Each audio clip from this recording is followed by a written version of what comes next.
President Trump hosting Israeli Prime Minister Benjamin Netanyahu at the White House in the next few hours. That is today. Now, this visit a day after Israeli negotiators participated in Gaza peace talks in Qatar, but no ceasefire was reached. Public pressure is mounting on Netanyahu to end the war in Gaza. The Israeli Prime Minister saying that President Trump could advance the talks on a ceasefire and a hostage release.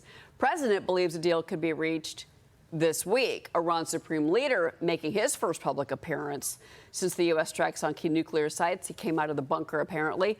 Presidential envoy Steve Witkoff is planning for nuclear talks with Iran this week in Oslo. Here is the president on all of this. Watch. What are your expectations for the next round of talks with Steve Witkoff and his Iranian counterpart? Steve is a great guy. He's a great negotiator. Iran does want to speak, and I think they'd like to speak to me, and it's time that they do. We're not looking to hurt them. We're looking to let them be a country again. President, on Gaza, do you still want the U.S. to take over Gaza as a part of a peace? I want the people of Gaza to be safe, more importantly. So that's what I want to see safety for the people of Gaza. They've gone through hell. Joining me now, Heritage Foundation Vice President of National Security, former Deputy National Security Advisor to President Trump, Victoria Coates. Victoria, before I get to you real quick, I want you to listen to Benjamin Netanyahu in his own words. There's President Trump's view. Listen to Netanyahu's view. Go ahead. I am committed to all three of these missions: the return of all our hostages, living and deceased, the elimination of Hamas's capabilities, its removal from Gaza, and ensuring that Gaza will no longer threaten Israel. Victoria, your reaction, look, I mean, this potential 60-day ceasefire would include the return of 10 living hostages and several more bodies.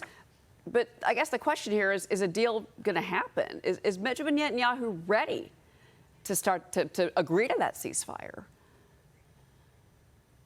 Well, good morning, Cheryl. I mean, what keeps coming into my mind is what a difference a year makes. We think back to last July when the Prime Minister visited and we had Democrats boycotting his speech to Congress. We had protesters burning American flags in front of Union Station in Washington, D.C. So this is a very different world we find ourselves in, with unprecedented unity between the United States and Israel. And rather than saying, it's up to the Prime Minister to do this, it is up to Hamas.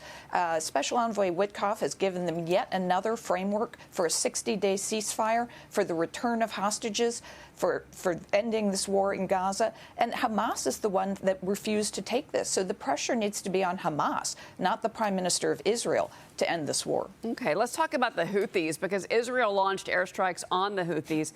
They targeted ports and a power plant. The Houthis, though, remember, attacked this Liberian flagged ship in the Red Sea. That was Sunday.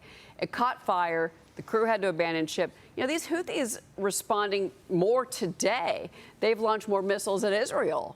And the potential impact we're still looking at. But Israeli ambulance services say they've not received any calls regarding any missile impacts or, luckily, casualties. But, this is Israel's first strike on Yemen in nearly a month. So in that multi-front war, you would think after the U.S. dropped thousands of pounds of bombs on Iran that the money flow to the Houthis would stop.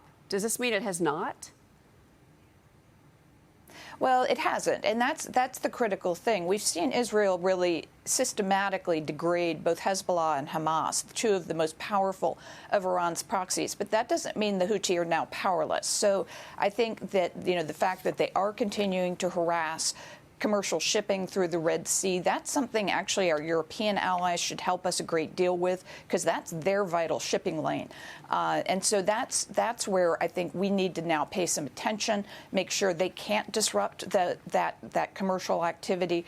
And, that's something Israel can really do a lot on. Well, the Kremlin is now shooting down more than 100 retaliatory Ukrainian drones overnight. So now let's move to Russia and Ukraine, because Russia, they pummeled Kyiv with more than 500 drones and missiles. That was last week. This is the largest strike since the war began 3 years ago, Victoria. And President Trump spoke with Vladimir Putin on the phone last week, and he's still pushing for the war's end.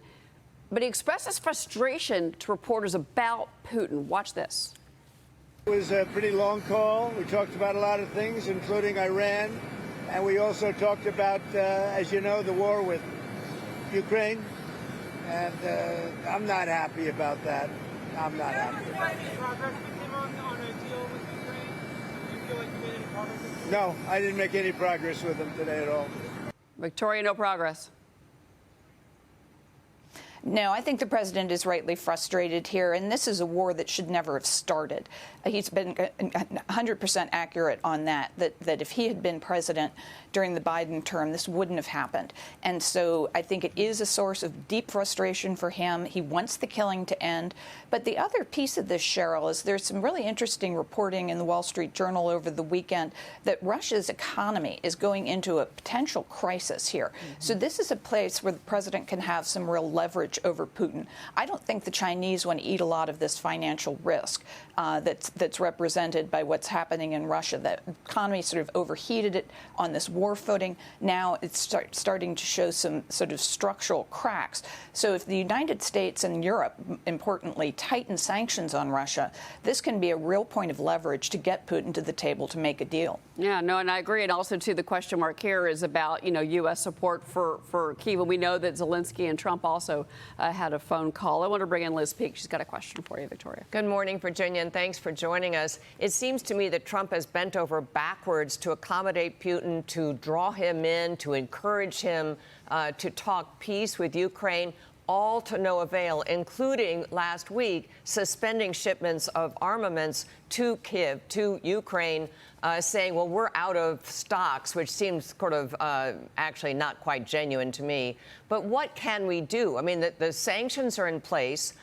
Is it a matter now of new sanctions, new restrictions on trade with Russia, or what really can be done? Because I think Trump is now at the point where he is really ready to lower the hammer on Putin, but I'm not clear on how that's going to happen. What does that look like?